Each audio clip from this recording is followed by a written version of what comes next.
ងរំវងនៅកំពង់ចាមឆ្លងពីព្រៃក្តាមតាមសឹកបាធាយយើងលេងរំវងនៅកំពង់ចាមឆ្លងពីព្រៃក្តាមតាមស្រុកបាធាយនេះគឺជាលំនៅឋានរបស់ក្រុមគ្រួសារលោកចេងសុធាហើយក៏ជាកសិដ្ឋានចិញ្ចឹមចង្រិតពូជធំផងដែរដែលលោកធ្វើការចិញ្ចឹមនៅនឹងលំនៅឋានតែម្ដងលោកអ្នកប្រហែលជានៅចាំបានថាកសិដ្ឋានចិញ្ចឹមចង្រិតពូជធំរបស់លោកចេងសុធាស្ថិតនៅភូមិបឹងកុក1សង្កាត់បឹងកុកក្រុងកំពង់ចាមខេត្តកំពង់ចាមទីនេះកន្លងមកលោកចេងសុធានិងក្រុមគ្រួសារបានចិញ្ចឹមចង្រិតពូជខ្មៅតាមការនិយមហៅហើយមានចំនួនប្រមាណតែជាង10អាងតែប៉ុណ្ណោះសម្រាប់ចិញ្ចឹមចង្រិតប៉ុន្តែបច្ចុប្បន្នកសិដ្ឋានចិញ្ចឹមចង្រិតរបស់លោកចេងសុធាត្រូវបានពង្រីកកន្លែងចិញ្ចឹមបង្កើននៅចំនួនអាងកាន់តែច្រើនឡើងហើយក៏ត្រូវបានជ្រើសរើសយកពូជថ្មីមកចិញ្ចឹមជំនួសពូជមុនវិញដោយរូបភាពដែលលោកអ្នកបាននឹងកំពុងទស្សនានេះ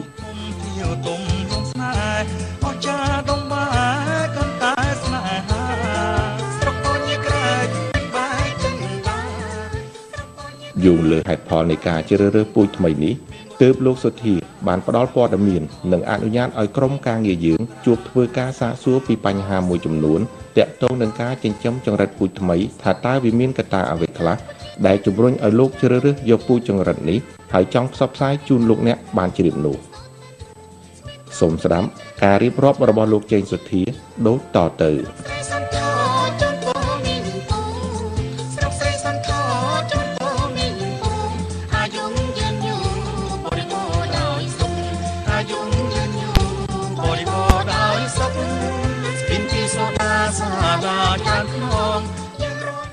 ទៅចេះតែអភិវឌ្ឍទៅនេះលោកសុធាពេលដែលយើងបង្ហាញជូនលោកអ្នកអញ្ចឹងបងប្អូនទស្សនិកជនថាស្គាល់ច្បាស់ណាលោកសុធាតកែចង្រិតជំនាញហ្មងខាងចិញ្ចឹមចង្រិតណោះបាទខ្ញុំមកលើកនេះឃើញថាចង្រិតយើងនឹងយំហាក់ដូចជាមិនទៅលើដូចលើកមុនអាមុនពូជខ្មៅណាមុនពូជខ្មៅវាចង្រិតជុលអញ្ចឹងវាយំលឺខ្លាំង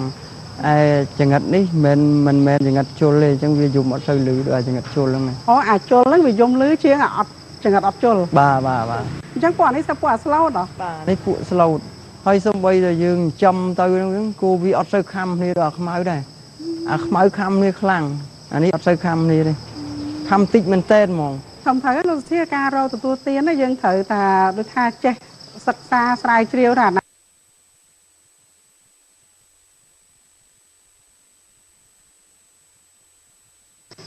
ហាក់ដូចជានេះគ្រាន់ជាងបាទនេះល្អតែខ្ញុំហ្នឹងគ្រាន់តែគិតថាអញ្ចឹងទេធម្មតាការផ្លាស់ប្ដូរតើថាមានជំរឿសល្អជាងមិនយើងជ្រើសរើសយកមកមែនទេ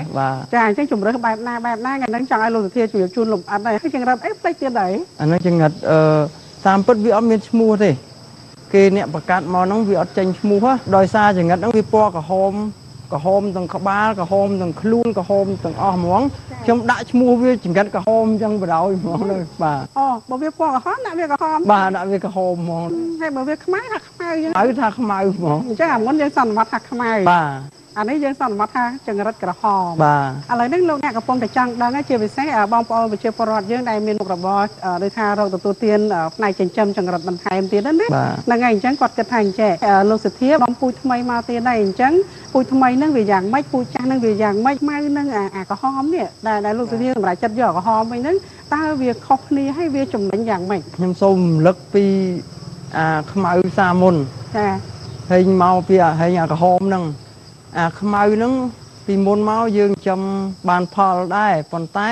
ទៅពេលដល់យើងបានពូជអាក្រហមឯមកផលអាក្រហមហ្នឹងបាន1គុណជា2ទៅគុណជា3ជាមួយអាខ្មៅសាមុនហ្នឹងទៀតខ្មៅហ្នឹងយើងគិតថាវាបានផលមធ្យមហើយអាចឲ្យអ្នករកទទួលទានផ្នែកចិញ្ចឹមចង្រិតហ្នឹងគឺថាអាចចំណេញបានដែរហើយប៉ុន្តែដល់តែយើងបានអាពូជក្រហមនេះអាក្រហមនេះវាលើសអានោះវិញបាទវាលើសអានោះវិញវាលើសហ្នឹងគឺលើសដោយសារអីដោយសារវាអត់ខំគ្នាវាខំគ្នាតិចបំផុតហ្មងវាស្លូតណាវាអត់ខំគ្នាតែពេលដល់អញ្ចឹងវាសល់ផលសល់ច្រើនឧទាហរណ៍ថាអាខ្មៅហ្នឹងវាយើងដាក់100ចានអញ្ចឹងបាន70គីឡូអញ្ចឹងអានេះដាក់100ចានបាន100គីឡូឡើងហ្មងគឺខ្ញុំយកមកចិញ្ចឹមហើយខ្ញុំបានលក់មួយសារួចហើយរាល់ថ្ងៃនេះអតិថិជនកំពុងតែទិញពងធម្មតាយកទៅចិញ្ចឹមអញ្ចឹងគុណសម្បត្តិដែលលោកសុធារៀបរាប់ជូនទស្សនិកជនមានន័យថាពួកអាក្រហមនេះ វាផលដែលវាកើនហ្នឹងគឺវាកើនច្រើនជាងពូជអាខ្មែរលើកមុនចានេះជាគុណសម្បត្តិមួយអញ្ចឹងពាក់ព័ន្ធទៅនឹងបញ្ហាមួយទៀតទៅលើចំណីទៅលើស្អីផ្សេងទៀតតើយ៉ាងម៉េច ដូចគ្នាតាំងពីឲ្យចំណីដូចគ្នាតាំងពីរបៀបចិញ្ចឹមដូចគ្នានិយាយរួមថាដូចគ្នាទាំងអស់គ្រាន់តែអាក្រហមនេះវាពជាលពេលជាងអាខ្មៅខុសគ្នា2ទៅ3ថ្ងៃវាយូរជាង2ទៅ3ថ្ងៃអាខ្មៅបើយើងនិយាយពាក្យស្រួលស្ដាប់ប្រជាជនដែលតែនិយមប្រើគេថាវាធ្ងន់ជាងបាទធ្ងន់ជាងចាធ្ងន់ហ្នឹងមិនមែនធ្ងន់គីឡូទេធ្ងន់រយៈពេលរយៈពេលពី3ថ្ងៃចាតាមពិតរយៈពេលគេមិនគិតថាធ្ងន់ទេសម្រាប់លោកអ្នកដែលធ្លាប់ប្រើឬគាត់ច្រើនប្រើពាក្យថាធ្ងន់ជាងស្រាលជាងពូជស្រាលពូជធ្ងន់អីចឹងហ្នឹងហើយធ្ងន់ជាងនេះដូចពូជស្រូវចឹងស្រូវរ៉ាត់ស្រូវពូជស្រូវធ្ងន់អាហ្នឹងយូរខែតិចបាទគេដល់ចង្រិតអញនិយាយចឹងដែរលោកស្រីឯងថាខ្ញុំថាតាមណាហ្នឹងហើយអញ្ចឹងយើងបន្តទៀតខ្ញុំចង់ឲ្យលោកសុធារំលឹកជូនដល់លោកអ្នកបន្តិចទៅពីវិធីសាស្ត្រក្នុងការចិញ្ចឹមចង្រិតហ្នឹងខៃលោបងប្អូនទស្សនិកជនយើងលោកអ្នកភ្លេចពីមុនព្រោះយើងជួបគ្នាយូរហើយណាជាង1ឆ្នាំហើយណោះបាទចិញ្ចឹមហ្នឹងមិនមែនថាធនធានច្រើនបានយើងចិញ្ចឹមបានទេធនធានតិចក៏យើងចិញ្ចឹមបានដែរតែយើងចិញ្ចឹមតាមតិចទៅធនធានច្រើនយើងចិញ្ចឹមតាមច្រើនទៅបើធនធានច្រើនទៅអាងច្រើនដូចអញ្ចឹងអាងច្រើនហ្នឹងហើយព្រោះការខ្ញុំមកចាំបានដូចជាមើលកាលមាន8អាងនេះចាអាមីនិយាយថា8អាងព្រោះសារលោកធាណាតែមកលើកនេះមិនអាងឥឡូវហ្នឹងបើរាប់អាងវិញវាជិត30អាងលើផ្ទះ3អាងទៀតនៅលើផ្ទះទៀតបាទលើផ្ទះទៀតអញ្ចឹងលោកអ្នកអត់មាននៅដីខាងក្រោមចិញ្ចឹមខាងលើបាទនេះងាយស្រួលដែរណោះតែរកទទួលទានកាលណាតាឃើញតែកាន់តែច្រើនអញ្ចឹងបានន័យថាការរកហ្នឹងវាចំណេញហើយបាទរីកចម្រើនហ្នឹងហើយបើមិនចំណេញអត់ធ្វើច្រើនបាទចាឥឡូវងាកមកការចិញ្ចឹមចាតោះមានតិចធ្វើតិចចាំបាច់ចិញ្ចឹមចង្រិតហ្នឹងមិនបាច់ថាដើមទុនច្រើនដើមទុនតិចទេយើងមានដើមទុនតិចយើងធ្វើតិចយើងមានដើមទុនច្រើនយើងធ្វើច្រើនទៅតាមលទ្ធភាពបាទទៅតាមលទ្ធភាពយើងមានហើយពូជយើងមិនបាច់យកច្រើនដូចការយើងចិញ្ចឹមពូជអាខ្មៅទេការចំនួនពូជអាខ្មៅអ្នកយក200ចាន300ចានអីអានេះពូជយកតែ100ចានឬមួយក៏អត់លុយយើងយកតែ50ចានអីចឹងធនធានតិចយើងយកតែ50ចានយើងបង្កាត់បានច្រើនហ្មងព្រោះពូជវានឹងវាសល់ច្រើនហ្មងនិយាយរួមសល់ចង្រិតច្រើនហ្មងចង់ជំរាបជូនជាកសិករដែលគាត់មានមុខរបរហើយគាត់ចង់បន្ថែមមុខរបរអញ្ចឹងការចិញ្ចឹមចង្រិតវាងាយស្រួលព្រោះយើងជាស្រីយើងនៅផ្ទះយើងអាចមើលការងារនឹងបានហើយទៅចំណាយដើមទុនតិចយើងធ្វើអាងបើយើងអត់យើងធ្វើអាងមួយដល់ចិញ្ចឹមទៅបានរីកចម្រើនយើងចេះធ្វើបន្ថែមទៀតហើយវាចំណាយដើមទុនតិចហើយវាការងារងាយនៅផ្ទះទៀតដែលយើងអាចមើលកូនចៅហើយ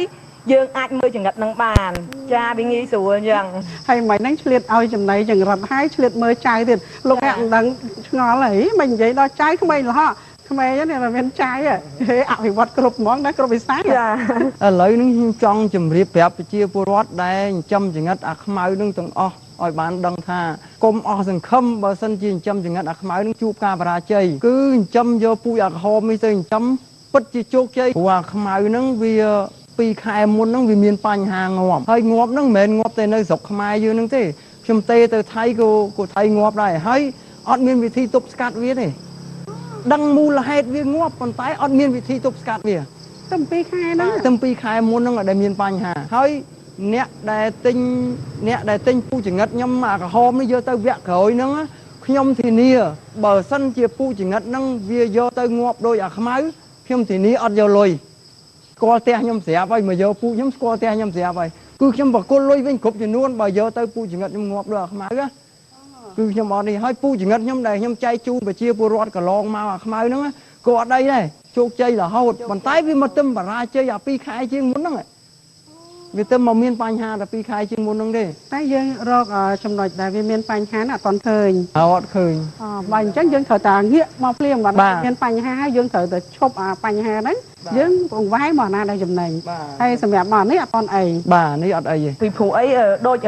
ប្រជាកសិករដែលគាត់យកទៅចិញ្ចឹមពូជខ្មៅហ្នឹងក៏ដូចជាខ្ញុំដែរកាលណាខ្ញុំចំណាយធ្វើអាងធ្វើដើមទុនហើយរបស់យើងមានស្រាប់ហើយយើងចំណាយលុយទិញតែពូជថ្មីដាក់ទៅយើងបានជោគជ័យបន្តទៀតព្រោះយើងបានធ្វើចាយើងបានធ្វើអស់ហើយជាកសិករខ្លះគាត់បានធ្វើដែរដល់អញ្ចឹងគាត់ត្រូវយកពូជនេះដាក់ចិញ្ចឹមបន្តព្រោះរបស់របរយើងមានអស់ហើយឥឡូវនេះយើងឈានចូលមកដល់បញ្ហារឿងរៀបចំកន្លែងចិញ្ចឹមបន្តទៀតណាព្រោះមិនហ្នឹងថាអាងតូចក្តីធំក្តីសំបីតាបន្ទះពីប្រូស៊ីម៉ងហ្នឹងក៏អាចធ្វើជាកន្លែងចិញ្ចឹមបានដែររួចលើផ្ទះហ្នឹងក៏ចិញ្ចឹមបានដែរប៉ុន្តែគាត់ថាចេះពេលចិញ្ចឹមហ្នឹងយើងធ្វើយ៉ាងម៉េចកុំឲ្យអាចង្រិតយើងហ្នឹងវាដើរពីវាពីកាលយើងទប់ស្កាត់វានៅក្នុងផ្ទះយើងបានដែរចាព្រោះ ខ្លាយវាទៅវាចម្លងទៅចម្លងយកដឹងហ្នឹងយើងកម្មនៃអវិជ្ជមានណាបើមន្ត្រីជំនាញលោកអ្នកជ្រាបប៉ុន្តែអ្វីគ្រប់បែបយ៉ាងគឺយើងធ្វើនេះគឺយើងគិតឃើញថាអ្វីដែលទទួលបានផលយើងខំធ្វើតែយើងនៅតែខិតខំប្រឹងប្រែងធ្វើយ៉ាងម៉េចមិនឲ្យប៉ះពាល់ដល់ផលប្រយោជន៍ធំទេណាចាយើងគិតថាធ្វើយ៉ាងណាឲ្យការប៉ះពាល់តិចតួចប៉ុន្តែទទួលបានផលប្រយោជន៍ច្រើនឥឡូវយើងងាកមកវិញការធ្វើនេះគឺយើងរៀបចំអាងឲ្យដូចតាមមុនអញ្ចឹងបើតាមខ្ញុំឃើញហើយលោកអ្នកមួយចំនួនបើឲ្យជានៅចាំបានប៉ុន្តែលោកអ្នកមួយចំនួនលោកអ្នកហាក់ដូចជាមិនសូវចាំអីចឹងគេលោកគាត់ភ្លេចអីណាចាអញ្ចឹងនេះខ្ញុំសុំទោសដែរមើលមិនhiểuផងតិចតាហ្នឹងឲ្យចាប់ពងមកដាក់មិនអីមិនពងចង្រិតហ្នឹងណាបងអាហ្នឹងដូចតែមុនអាងយើងធ្វើដូចមុនអញ្ចឹងប៉ុន្តែកាលពីមុនអាងខ្ញុំនេះធ្វើខ្ញុំបិទស្គុតនេះតែវាជួបផលលំបាកត្រង់វាបិទទៅវាមិនសូវជាប់ហើយចង្រិតវាឡើងដល់អញ្ចឹងអាងសាក្រោយនេះខ្ញុំធ្វើខ្ញុំបិទការ៉ូចឹងឲ្យចង្រិតឡើងចាហើយទៅដូចតែមុនយើងធ្វើហើយយើងត្រាំទឹកលាងអាងឲ្យរៀបសបកហើយយើងយកពងចង្រិតដែរគាត់ទិញពីខ្ញុំយកទៅដាក់ក្នុងអាងហ្នឹងទៅរយៈពេល8 9ថ្ងៃវាញាស់មកជាកូនចង្រិតដូចតែមុនរយៈពេលដូចតែមុនហ្នឹងចាពួកខុសនេះមួយថ្ងៃ2ថ្ងៃអាចង្រិតខ្មៅមុនដូចថា37 38ថ្ងៃនេះ40ថ្ងៃអីចឹងមុនយើងអញ្ចឹងចាប់ពីដាក់ពងចង្រិតទៅ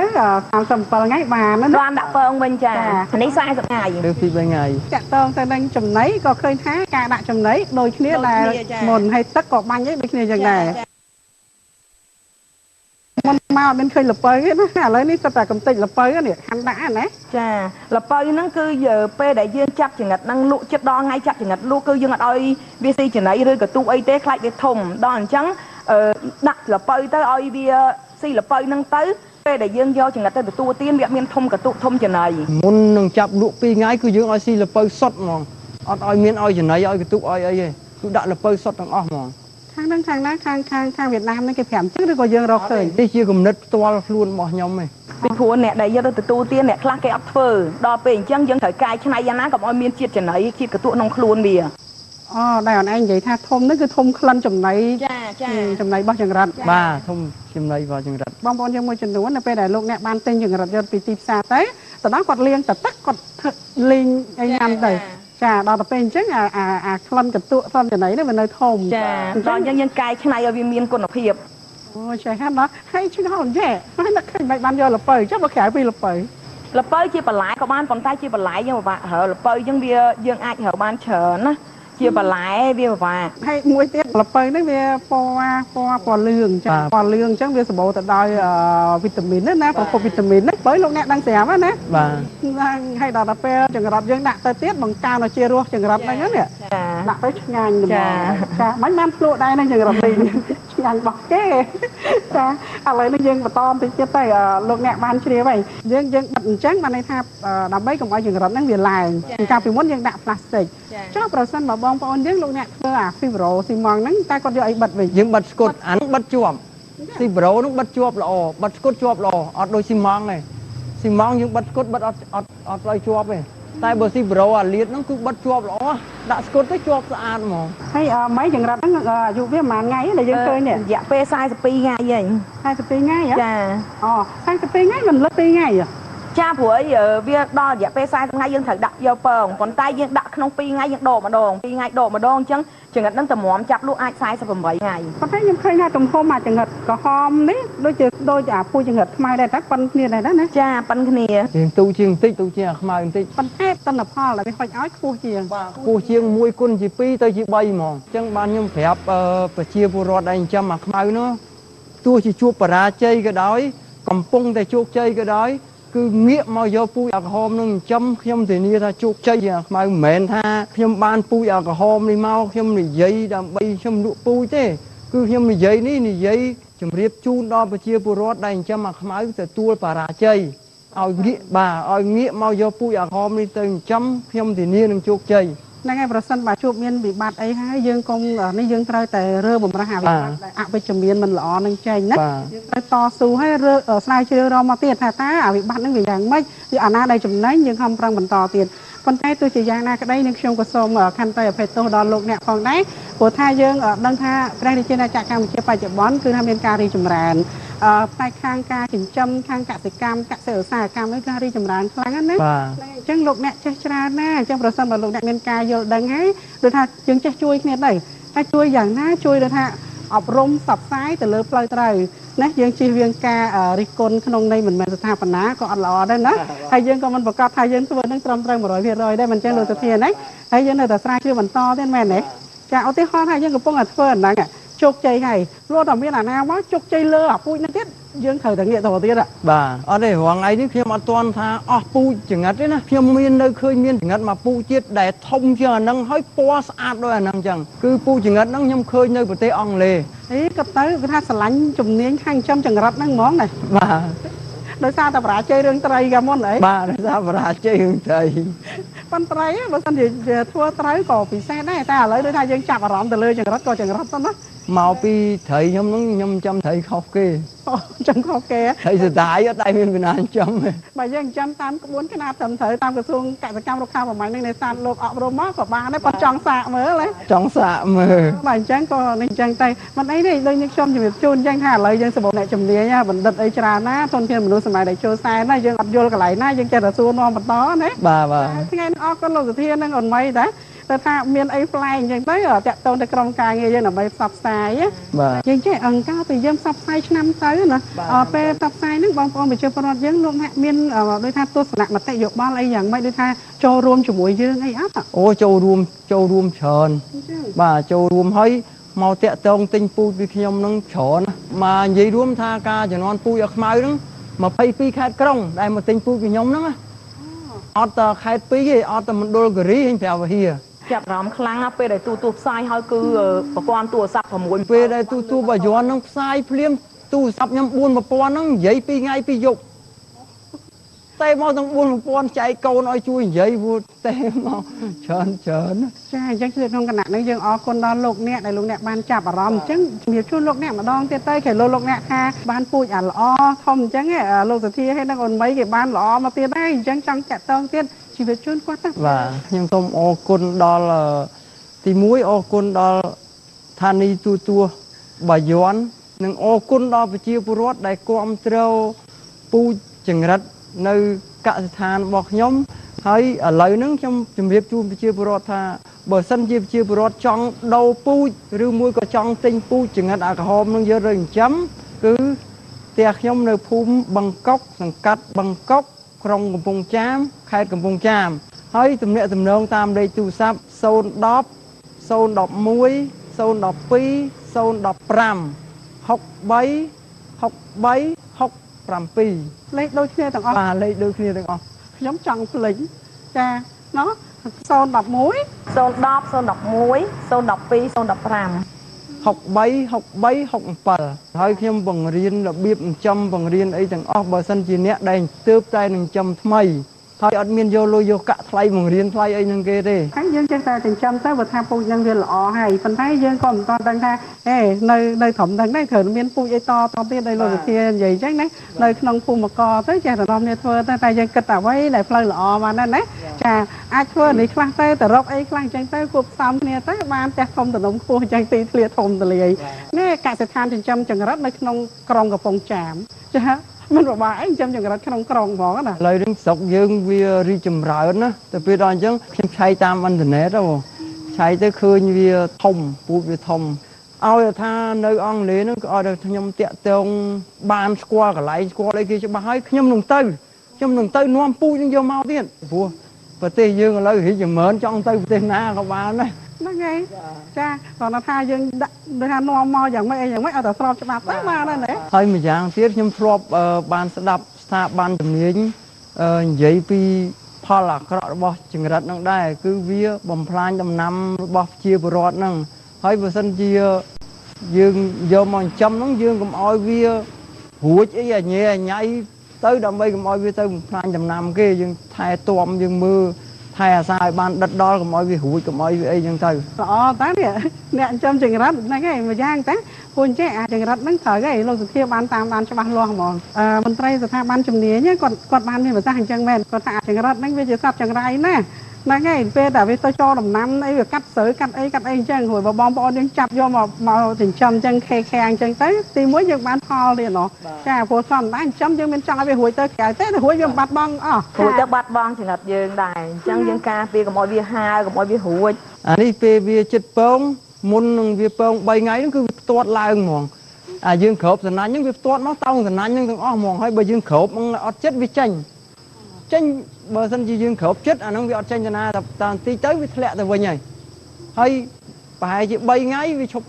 tuột lại rồi lên mà nó trong cho ho mấy cái viên lên lại ngồi đây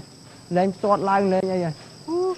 chẳng đó là pe là vi chất phong đấy cứ dương khởi tập tiêm lạc nặng cỏ mà nụ bà ai dương khởi nhưng chỉ thua mà đa ai phần tay pe để bị chất phong tụi dương Scott chưa ta một những cái môi vì cho ho vậy ta cho ho miên cho ho mà tích vì hồi tao nga pui vậy nga chứ hay vì hồi tam khổng chưa biết tao bay đừng là hốt á mình tự lọm thế thì chưa biết tao chứ mà cái hồi đó vì đó phần năng hay pe để vì chập là dương vì pồng nhưng hay vì lên hai lên xong bây giờ lại nữa cái râu nó có lại này hủi lại hủi lớn nhom nom bông từ mưa khả năng mình chả mà tạt ta ón ta muốn bông cái cặp pua ăn với màn chứ còn bảy tắc khna tập pan đấy hả đây nó mình kích khna đấy chương trong hiệp mà may các bạn này hiệp can tại pua can tại là ỏ còn tại pua nó mình ai pua lơ phi mà máy đấy bị pua dương bà ao đại chân ấy đã tắc á thì mà máy nó thì cái pua nó vì là màu dương trong ao đã tắc đại chân ấy dương đã sùi cana lơ phi mà máy dương ao nó đó là còn tại bờ sân dương cái pua mà máy vì là o thoáng tha ban chừng ngất vì miền ọc cả nơi sờn lại nhá vì tàu mà nâng phong vì nơi không thì bọc phong ấy phong chẳng ai nụ bong ở phố còn chơi mò chiêu pơm như tình trăm bờ to đài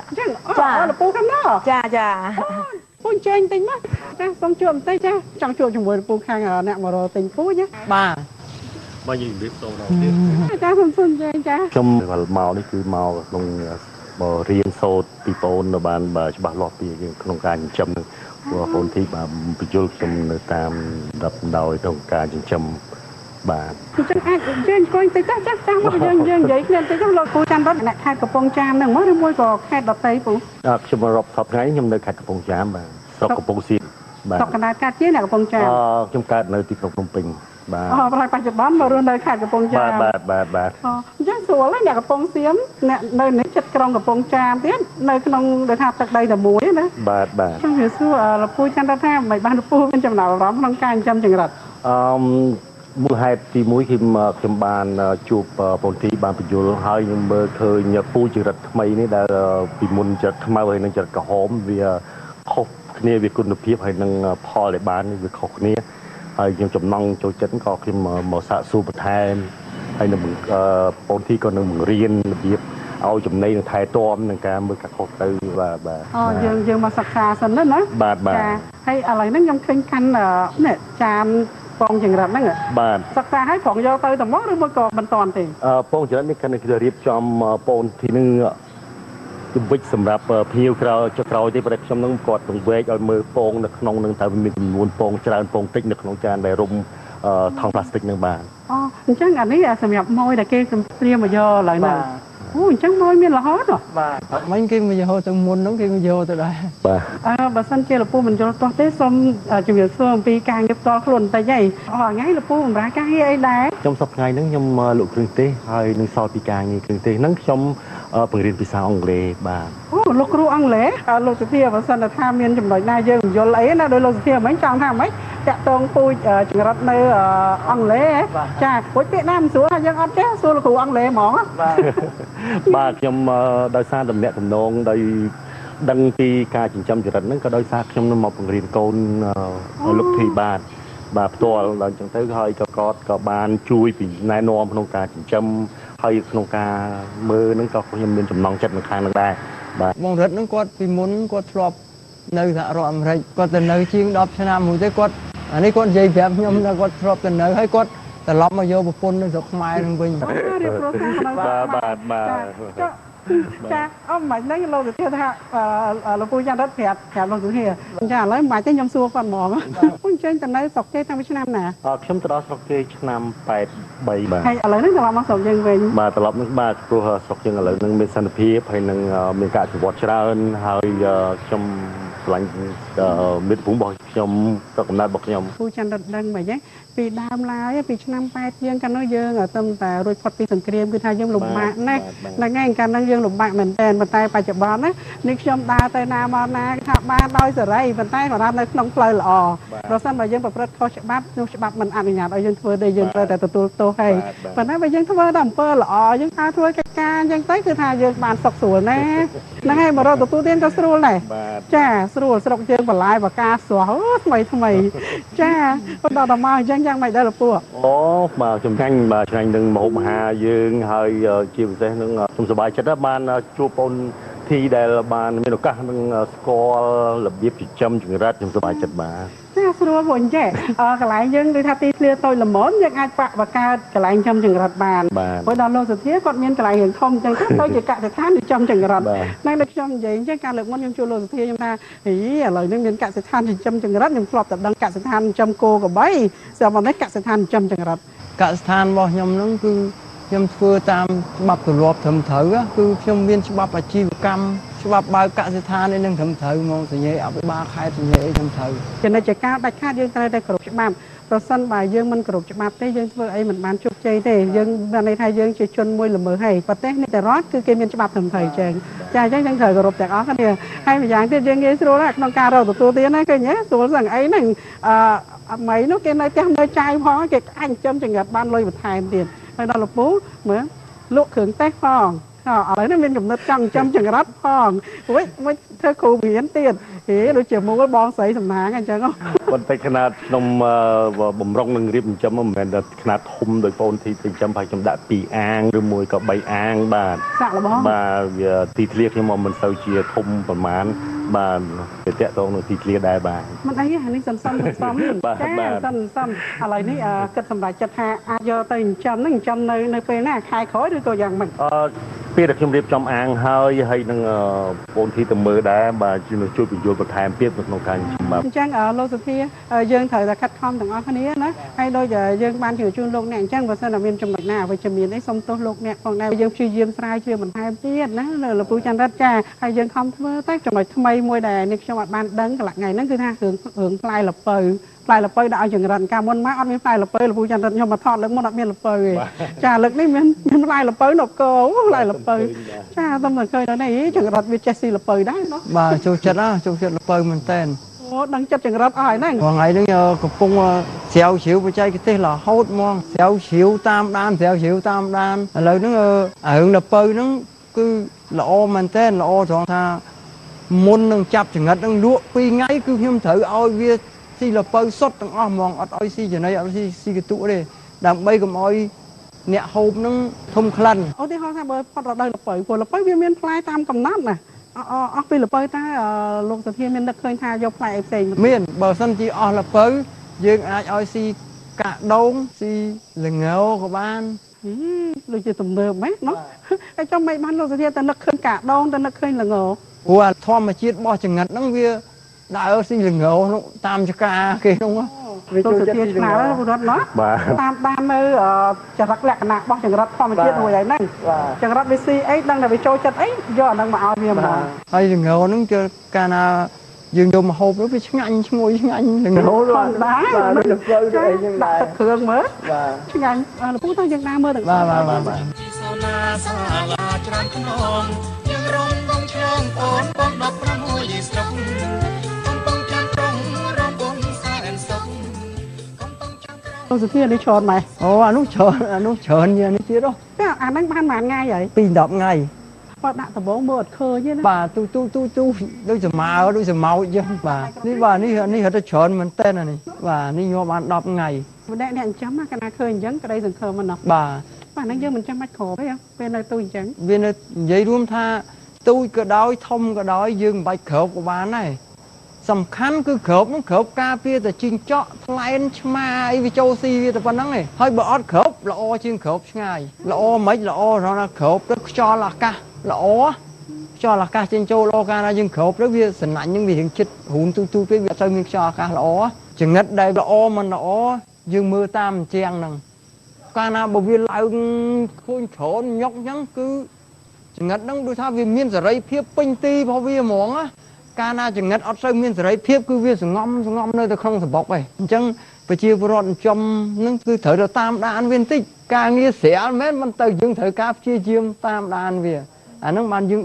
ដឹងវាហ្មងពូជឲ្យខ្មៅពីមុនវិញបើប៉ុណ្ណឹងដូចគ្នាផលមកវាកាត់បន្ថយពីអាច្រើនអញ្ចឹងណាវាខំគ្នាស៊ីច្រើនតែបើក្រហមវានៅសល់អញ្ចឹងនៅឲ្យសងទាំងអស់ចង្រិតហ្មង ចឹងបានខ្ញុំជម្រាបជូនជាពលរដ្ឋដែលចំចង្រិតធ្លាប់ចំចង្រិតកន្លងមកទទួលជាជោគជ័យក៏ដោយជោគបរាជ័យក៏ដោយគឺមកយកពូជអាក្រហមហ្នឹងទៅចិញ្ចឹមគឺដឹងតែជោគជ័យ 100% ហ្មងអំណាងមុខទូហ្មងប៉ុន្តែទោះជាយ៉ាងណាអញ្ចឹងខ្ញុំនៅតែនិយាយថាមនុស្សយើងវាមិនអាចថា 100% ទេយ៉ាងណាក៏មានចំណុចអវិជ្ជមានខ្លះដែរមិនចឹងណាពលរដ្ឋចាអញ្ចឹងប្រសិនបើមានចំណុចណាមិនគប្បីឬក៏ខ្វះចន្លោះអីនេះខ្ញុំនៅតែទន្ទិញពាក្យនឹងចាយើងចេះតែបន្ថែមទៀតដែរបន្តែមិនអីទេព្រោះថាខាតបង់មិននេះពូជនេះច្រើនណាជូនទៅវិញទៅសងថ្លៃខាតបង់អញ្ចឹងឯកភាពអូចាអញ្ចឹងឯកភាពក៏ឯកភាពទៅចាស់ឥឡូវខ្ញុំនាំបងទៅមើលអាវាទឹមញាស់អត់ទឹមញាស់អត់ទាន់ស្រាយចាន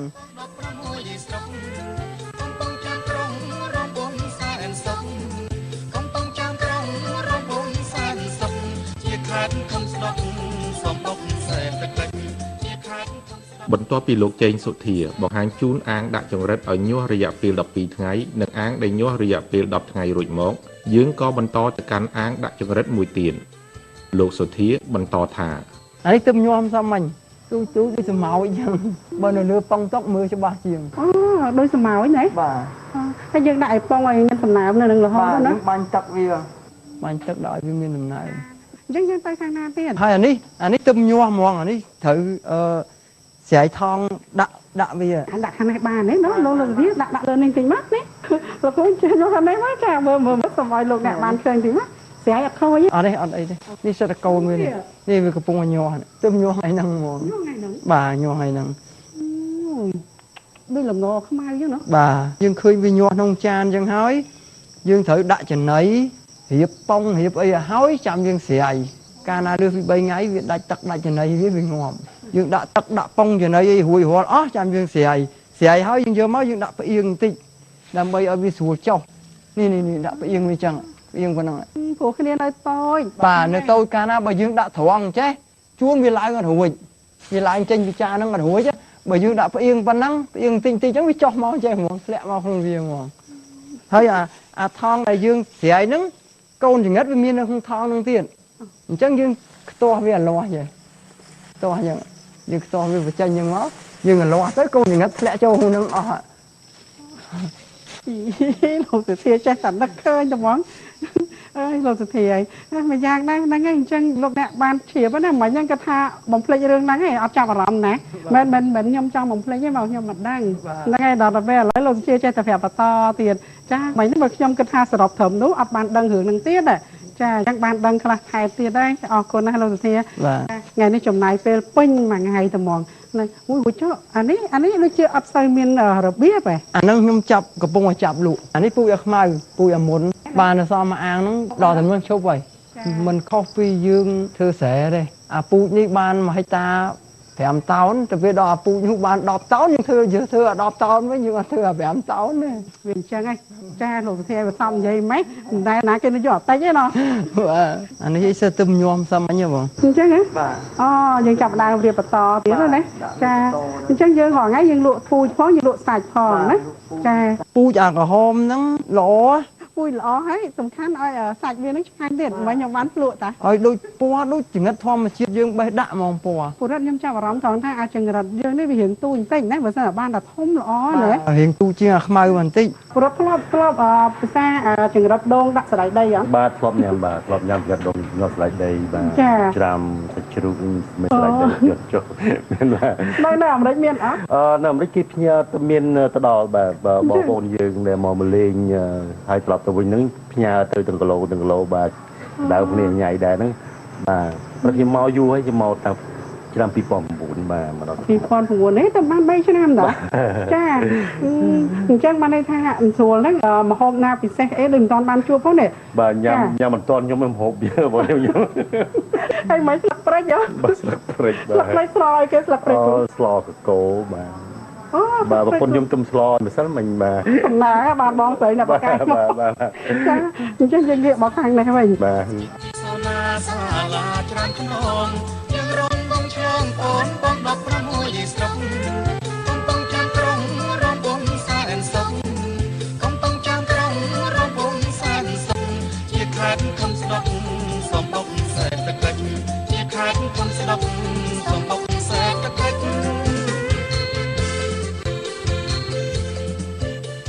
វាឡើងពីចំណៃហ៎ ឥឡូវខ្ញុំប្រាប់របៀបបាញ់ទឹកបន្តិចប្រាប់បាញ់ហ្នឹងវាមានច្រើនធឺវាមានអាសាច់ហើយអាត្រង់អានេះវាចេញត្រង់អត់ទេចេញត្រង់ធ្លូអញ្ចឹងអាហ្នឹងវាអត់កើតទេយើងចង់ឲ្យវាសាច់ចេះសាច់ប៉ុណ្ណឹងដែរសាច់ប៉ុណ្ណឹងដើម្បីឲ្យវាបាញ់ទៅហើយបាញ់ដាក់លើកម៉ប់ហ្នឹងក៏អញ្ចឹងដែរមិនមែនបាញ់ពីលើទៅអញ្ចឹងទេបាញ់គឺដាក់អោនឲ្យបាញ់ឲ្យផុតចេះដើម្បីកុំឲ្យវាសាច់ទៅទឹកហ្នឹងដក់នៅលើកម៉ប់ធំវាត្រូវកាលណាទឹកដក់នៅហ្នឹងចង្រិតជាប់ជើងងាប់វាលងទឹកបាទវាលងទឹកពូជអាក្រហមហ្នឹងគឺមានទឹកមើមអត់លងទឹកងាប់ទៀតល្អអាខ្មៅហ្នឹងវាទឹកឲ្យតែមានទឹកដក់គឺដឹងថាវាជាប់ជើងងាប់ហ្មងតែអាក្រហមអត់ងាប់ទេដោយកម្លាំងវាលោតខ្លាំងជាងណាបាទ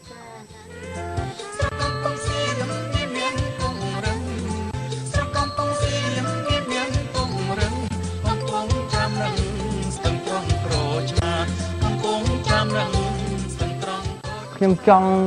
ប្រាប់ប្រជាពលរដ្ឋរបៀបរៀបសបុកព្រោះអារៀបសបុកហ្នឹងវាខុសគ្នាច្រើនណារៀបសបុកដូចមុនហើយអាសាក្រោយហ្នឹងវាខុសចំនួនគីឡូ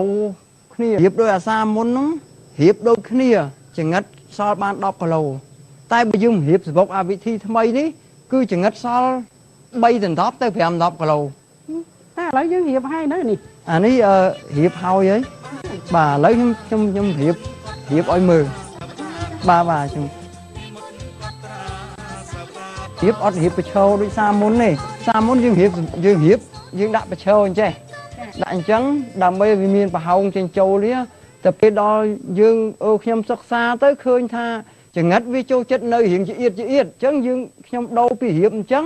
មករៀបដាក់ផ្ដេកចេះវិញរៀបផ្ដេកហើយយើងដាក់អាស័យវាខ្ទាស់មួយចឹងដាក់អញ្ចឹងហើយយើងដាក់សបុកអញ្ចឹងដាក់ទៅវាមាំវាអត់ហេទៅណាសោះហ្មងនេះហើយបើសិនជាយើងអត់ដាក់អាស័យវាជ្រេលចូលគ្នាតែពេលដល់យើងដាក់អាស័យអញ្ចឹងទៅយើងដាក់អាស័យខ្ទាស់អញ្ចឹងទៅវាអត់ហេលទៅណារួចទេយើងដាក់អាស័យមួយទៅដាក់អាសបុកនឹងមួយទៅអញ្ចឹងតែដាក់អាស័យមួយទៀតដាក់ប្រឡោះកដាមួយទៅយើងរៀបដាក់អញ្ចឹងដាក់អញ្ចឹងរហូតទៅបាទយើងរៀបអញ្ចឹងហើយយើងដាក់អញ្ចឹងដាក់ទៅយើងដាក់អាស័យមួយទៀតទៅយើងដាក់អាសបុកទៀតកែច្នៃរហូតទៅឃើញថាវាអញ្ចឹងហើយយើងដាក់អាស័យយើងដើម្បីវាមាំយើងដាក់ធុងពេត្រូចំណីដាក់ទឹកអីលើហ្នឹងវាអត់មានជ្រាលទេកាលណាបើយើងអត់ដាក់ខ្ទាស់អាស័យវាជ្រាលចូលគ្នាហ្មងណាហើយវាដល់ដាក់អញ្ចឹងនេះមាំមែនតើហ្មងដាក់កុំធុងពេត្រូចំណីទឹកលើហ្នឹងគឺអត់មានចេះរៀលចេះអីយើងកល់សបុកអញ្ចឹងណាដើម្បីកុំឲ្យវាខូចសបុកកាលណាយើងរៀបផ្ទាល់នឹងស៊ីម៉ងហ្នឹងសបុកហ្នឹងប្រើបាន3ដងឯងខូចហើយតែបើកល់អញ្ចឹងអាចប្រើបាន8ដងទៅ10ដងបាទវាអត់ពុកផុយទេប៉ុន្តែគ្រាន់តែយើងព្យាយាមយ៉ាងម៉េចព្យាយាមឧទាហរណ៍បើសិនជាយើងកល់អញ្ចឹងចង្រិតនាំវាទៅដល់អញ្ចាំងហ្នឹងបានវាចុះមកក្រោមហ្នឹងវាយូរអញ្ចឹងយើងអាចធ្វើជាស្ពានវាជាសបុកដាក់ធ្វើស្ពានវាតិចអញ្ចឹងឲ្យវាឆ្លងចុះវឹងមកចុះពីសបុកមកដល់ហ្មងអញ្ចឹងយើងដាក់4ទិសអញ្ចឹងទៅអានេះវានៅលើនេះវាចុះតាមហ្នឹងទៅហ្មងអានោះចុះតាមមិនបាច់ទៅដល់អញ្ចឹងទេហើយអរគុណណាស់អញ្ចឹងតោះអញ្ចឹងបង្ហាញជូនលោកអ្នកបន្តទៀតទៅភាពរួមណាអរគុណលោកសុធាប៉ុននិយាយឲ្យហើយណាលើក្រោយឲ្យបានពូជល្អទៀតប្រាប់ផងបាទចាតោះលោករ៉ាស់តោះយើងទៅកាន់ណាច្រើនខ្នងយើងរំបងឆ្លងអូនបង16ស្រុកកំចានត្រង់រំបងសែនសុខ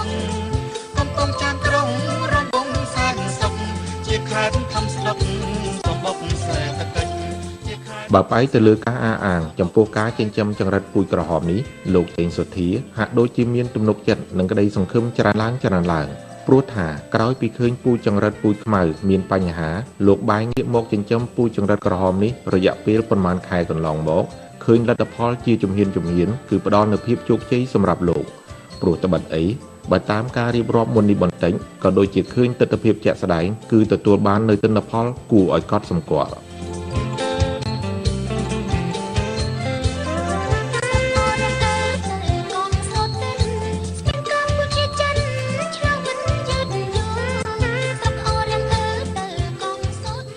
លោកចេងសុធានិងអ្នកស្រីងេងគៀវបានបញ្ជាក់បន្ថែមឲ្យដឹងផងដែរថារាល់ថ្ងៃនេះក្រុមគ្រួសាររបស់លោកគឺមមាញឹកនឹងរបរចិញ្ចឹមចង្រិតនេះណាស់ ព្រោះត្បិតអីកសិដ្ឋានរបស់លោកបច្ចុប្បន្នគឺលក់ពូជចង្រិតឲ្យទៅអ្នកចិញ្ចឹមផងនិងលក់សាច់ចង្រិតដោយគិតជាគីឡូសម្រាប់នាំទៅកាន់ទីផ្សារនិងភោជនីយដ្ឋានមួយចំនួនផងដែលតែងតែមកបញ្ជាទិញពីលោកដូច្នេះក្រុមគ្រួសាររបស់លោកត្រូវប្រឹងប្រែងបង្កើននៅផលិតផលចង្រិតនេះទាំងពូជនិងសាច់ដើម្បីបំពេញនៅតម្រូវការទីផ្សារនេះដូច្នេះចំពោះការបង្ហាញជូនជាហូរហែពីការចិញ្ចឹមចង្រិតនៅកសិដ្ឋានរបស់លោកជេងសុធាននេះគឺគ្រាន់តែជាគំនិតដ៏តូចមួយសម្រាប់ជាជំនួយវិភាគទានដល់លោកអ្នកក្នុងការបង្កើនគំនិតប្រកបរបរផ្សេងៗជាប្រយោជន៍ទៅថ្ងៃមុខ